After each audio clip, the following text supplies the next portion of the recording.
नमस्कार दोस्तों, स्वागत है आप सभी का एक और दिलचस्प कहानी में। मुझे उम्मीद है कि यह कहानी आपको जरूर पसंद आएगी। मेरा नाम बबीता है और मैं 23 साल की हूँ। मेरा एक छोटा भाई अजय है, जिसकी उम्र 16 साल है। मोहित पढ़ाई में बहुत होशियार है, लेकिन कुछ समय से मैंने महसूस किया कि वह धीरे धीरे बदल रहा है। पहले वह स्कूल में टॉप करता था, हर विषय में उसकी पकड़ मजबूत थी, लेकिन अब उसकी परफॉर्मेंस गिरने लगी थी। सबसे ज्यादा चिंता की बात यह थी कि उसने गलत संगत अपना ली थी।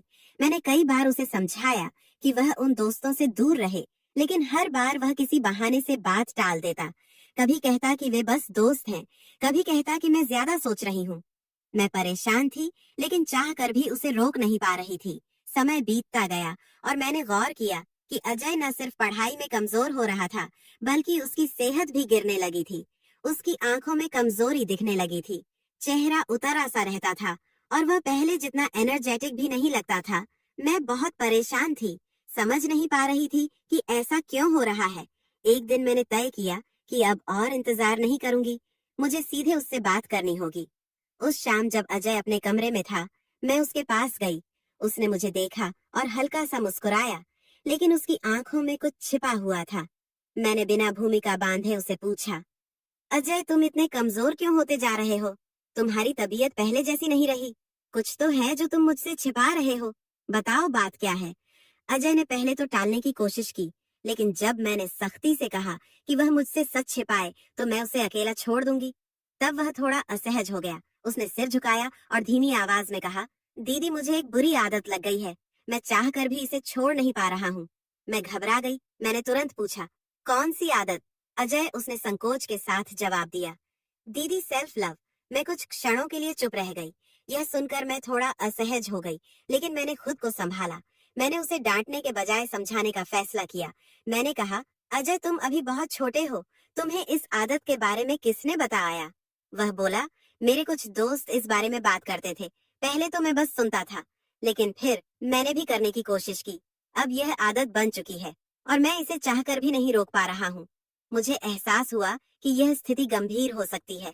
मैंने उससे कहा, अजय इसमें घबराने की कोई बात नहीं है, लेकिन यह आदत अगर हद से ज्यादा हो जाए तो तुम्हारी सेहत पर बुरा असर डाल सकती है। हम डॉक्टर के पास चलते हैं, वह तुम्हारी मदद करेंगे। पहले तो अजय झिझक रहा था, लेकिन मैंने उसे प्यार से समझाया कि डॉक्टर से मिलने में कोई बुराई नहीं है। आखिरकार वह मेरे साथ चलने के लिए तैयार हो गया। अगले दिन मैं उसे एक अच्छे डॉक्टर के पास ले गई। डॉक्टर एक अनुभवी व्यक्ति थे, जिन्होंने मेरी पूरी बात ध्यान से सुनी।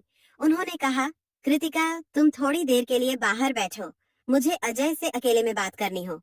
मैं बाहर चली गई और इंतजार करने लगी। कुछ देर बाद अजय बाहर आया।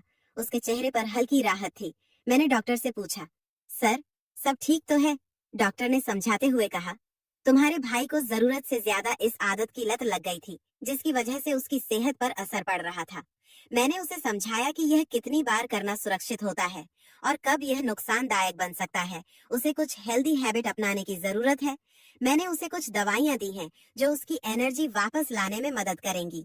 साथ ही मैंने उसे यह भी बताया कि अगर उसने इसे कंट्रोल नहीं किया तो आगे चलकर उसकी शादीशुदा जिंदगी पर इसका असर पड़ सकता है। मैंने अजय की तरफ देखा। उसने मेरी आंखों में देखा और हल्का सा मुस्कुरा कर कहा, दीदी मैं आज के बाद कोशिश करूंगा कि इस आदत को काबू में रखूं। मैंने उसका हाथ थामा और प्यार से कहा, अजय मैं हमेशा तुम्हारे साथ हूँ। तुम्हें कोई भी समस्या हो तो मुझसे जरूर कहना। हम मिलकर हर मुश्किल का हल निकाल सकते हैं। डॉक्टर का धन्यवाद करने के बाद हम घर लौट आए। उस दिन के बाद मैंने अजय में बदलाव देखे। उसने पढ़ाई पर फिर से ध्यान देना शुरू कर दिया। उसकी तबीयत भी धीरे धीरे ठीक होने लगी।